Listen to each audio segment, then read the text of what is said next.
Hi everybody and welcome to my kitchen. It's me, Manny from Manny's Made at Home, and in my channel I love to share with you simple or sometimes over the top but totally delicious recipes to share with all your friends and family. Today we're going with over the top. Sometimes I like to challenge myself and I like to try new recipes, but when I do so, I don't just pick one and follow it to a T. I look at 5, 6 or 7 and somehow merge them together and make it my own. So today we're going to attempt to make some delicious Sicilian cannoli. Let's see how I get on. Spoilers, they're delicious. Let's look at the ingredients that we're going to need.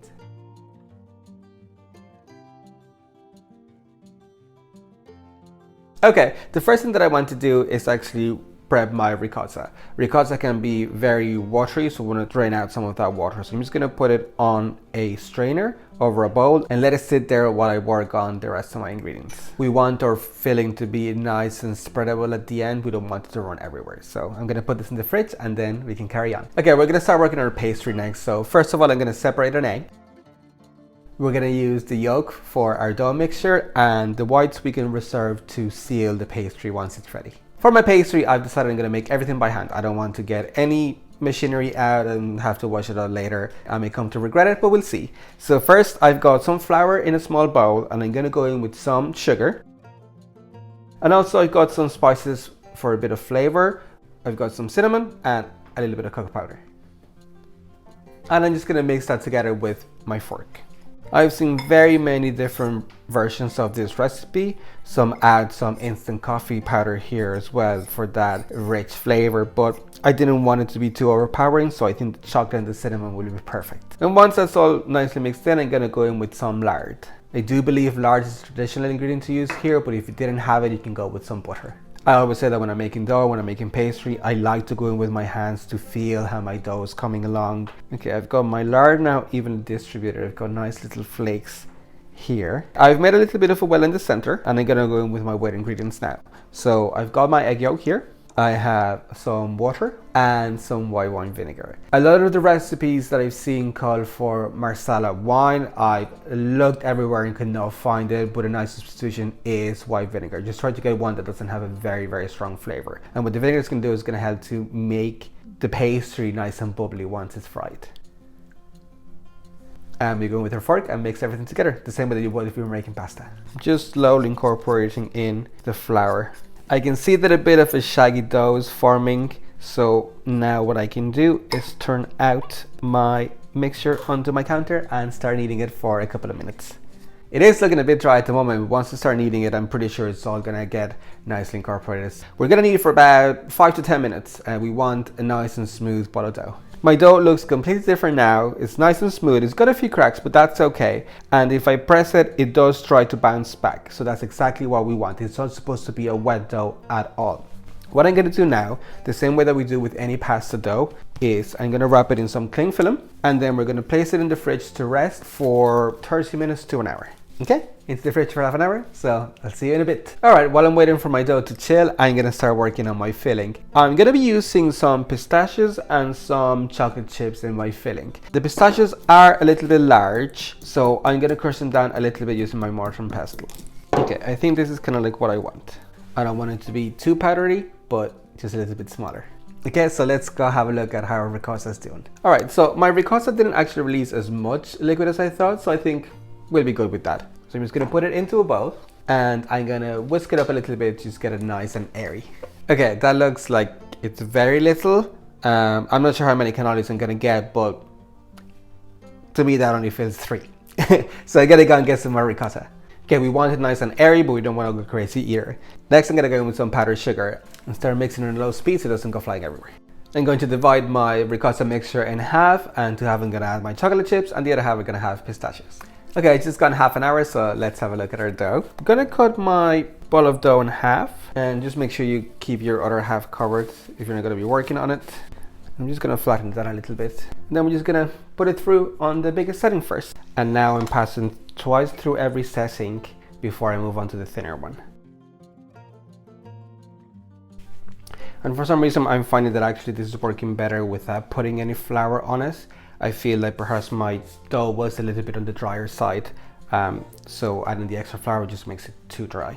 Okay, I'm not gonna lie, I was getting a bit worried there, but trust the process, looks like we're getting there now. I'm gonna do one final pass through setting number 3, and then this is as thin as we want our dough to be. I can see through the markings on my mats.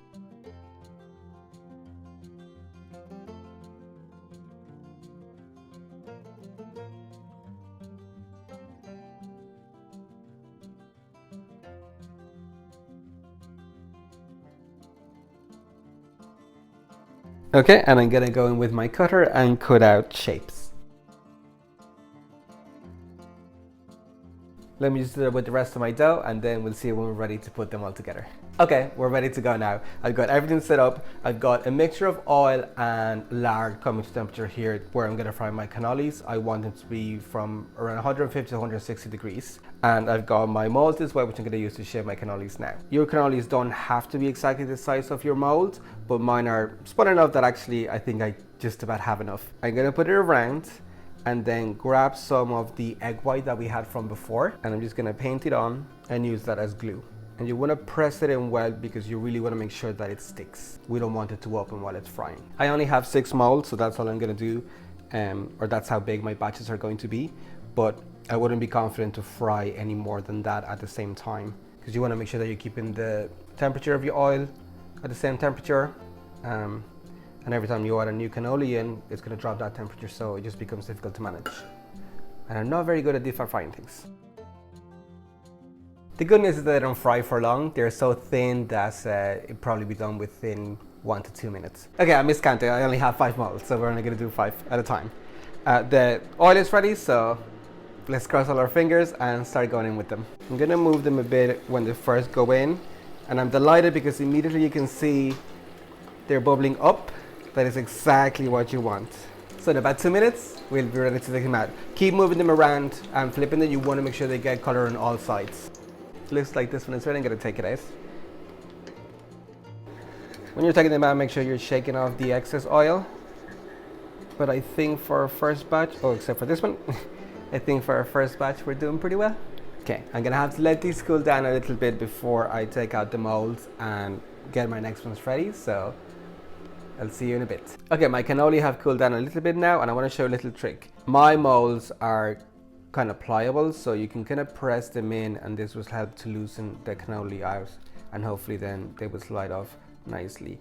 Be gentle with them still though, because they might, oh, they're nice and flaky. Perfect, so I can prepare my next batch and start cooking them. And I will see you when we're ready to fill them up. Okay, I'm finished frying. That took what feels like hours, but I know it's gonna be worth it. All of them turned out really, really well. We had a few casualties. This one here just wanted to expand really, really badly, so it kind of broke up a little bit. This one I was able to catch it as it broke open, so it kind of hardened in this shape, so I can still fill it and enjoy it. And one just completely crumbled, so that's gone.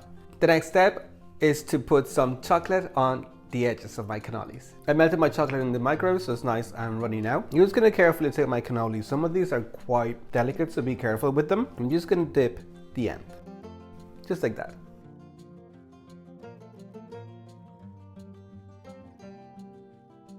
Okay, that's it. Now we're really, really ready to fill them up. You could do this with a piping bag, but I feel like that's more hassle than it's worth, so I'm gonna go just with an offset spatula. So I guess this is the chocolate, and you want to make sure you're filling them well also. That's perfect. It feels so heavy. Let me try one of the pistachio ones. You can push through with the offset spatula to the other side because the cannolis are actually small enough so you don't ruin your chocolate edge.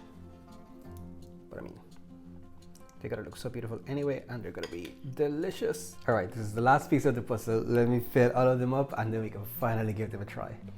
I didn't quite have enough filling for all of them, so I'm glad that we ended up doubling up the recipe.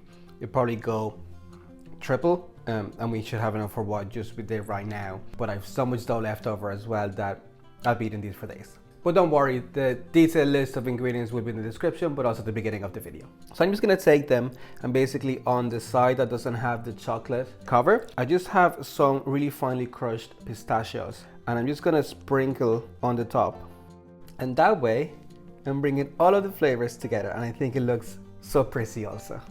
Okay, so I'm gonna plate them up nicely, just do a bit of a mix and match of them all. I'm gonna start with some of my pistachio ones, then I'm gonna go with a chocolate.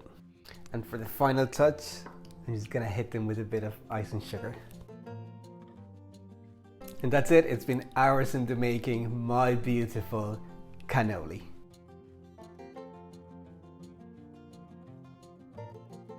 Okay, it's time. I'm both super excited, but also don't want to touch any of them because they're so pretty and they've taken a lot of work. But the only way we'll know if it was worth it is by tasting one, so let's do it. This one looks like it's a pistachio one, so I'm gonna go with the chocolate end.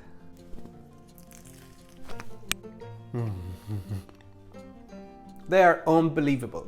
The pastry has a very delicious flavor. It is a bit on the oily side, but the beautiful sweetness from the ricotta really helps to cut through that. The dark chocolate ring is fantastic. The delicious pistachios also are unbelievable. This is the perfect parcel of happiness. They took hours, sweat, blood and tears, but my God, are they 100% worth it. If you have a bit of time, make sure you give them a try. If you liked the video, give me a big like and let me comment below what you thought of it. If you're from Italy, I apologize, but if you think that I did a good job, let me know in the comments below. Don't forget to subscribe to the channel, and if you try this and post them on Instagram, tag me. I love to see how you get on. If you like this recipe, you might enjoy my Italian playlist. I will link it over here.